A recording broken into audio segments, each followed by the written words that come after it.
So here we are, we're at the AFoundation in London, at Michelle's School, and we're here for the second day of judging for the Stage 1 of the John Moores 2010. The judges are currently upstairs doing their judging, and hopefully today we're going to have a chance to chat with them and see what they make of the competition so far. It's a really amazing building, and they actually filmed the School of Saatchi programme here last year. So it's really interesting to go behind the scenes and have a good look around. So let's see if we can get hold of some of the judges.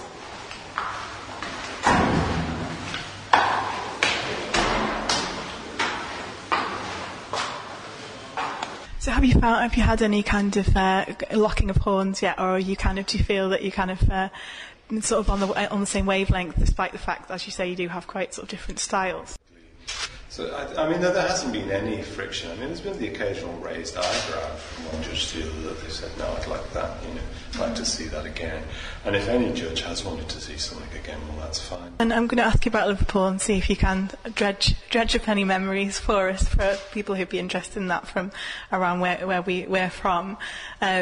So, growing up in Liverpool, do you used to sort of visit the Walker, and do you have any memories of that? Yeah, huge amounts of memories. I mean, it was a day out for us. I mean, family used to take the children there on a Sunday as a special treat, The John Moores, it's where I got sort of the information as a very, very young artist about contemporary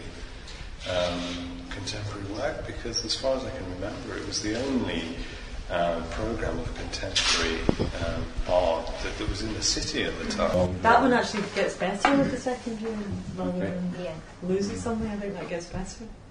Because it looks as if it's textured, doesn't it? Or it's like carpet tiles. So do you find, is there some sort of elements that you're actually kind of looking for in a painting, and is that kind of influenced by any of your own work, like bright colours? There's things that I don't like, just can't stand. Like I don't like fairy tale-y things, little stuff knocking about like that. I don't really like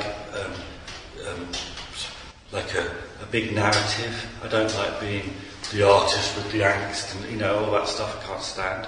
So unless the painting itself somehow or other goes past that and makes it it's beautifully composed or beautifully painted or something, there's something beautiful about it, I'm like, I really cannot stand a load of this tawdry meaning.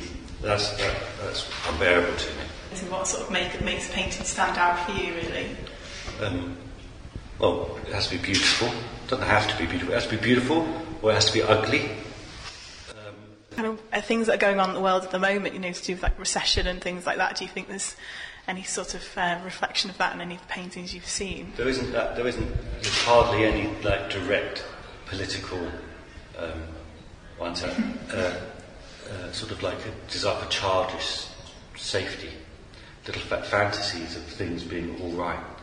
Don't worry, you'll be all right. I like it. It's horrid, but I like it. It is really horrid, isn't it? Yeah, it's a dirty protest. It's a dirty protest with bunting. And have you found that any of your sort of own styles and techniques and your own sort of approach to painting, if that is influencing you in any way in the kind of choices you're making about the paintings that you're seeing?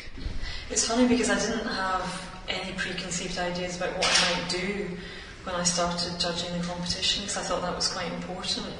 And what's been really quite wonderful is that you, as the judging process goes along, you begin to almost find out something about yourself, because you realise by what you're choosing what is really important to you. So it's quite exciting. I mean, seeing things at this stage is quite tantalising, because it's impossible to read a surface at the moment. So the next stage, as we progress, I think it's going to become more and more exciting, because we actually get to see the works in the flesh, as it were.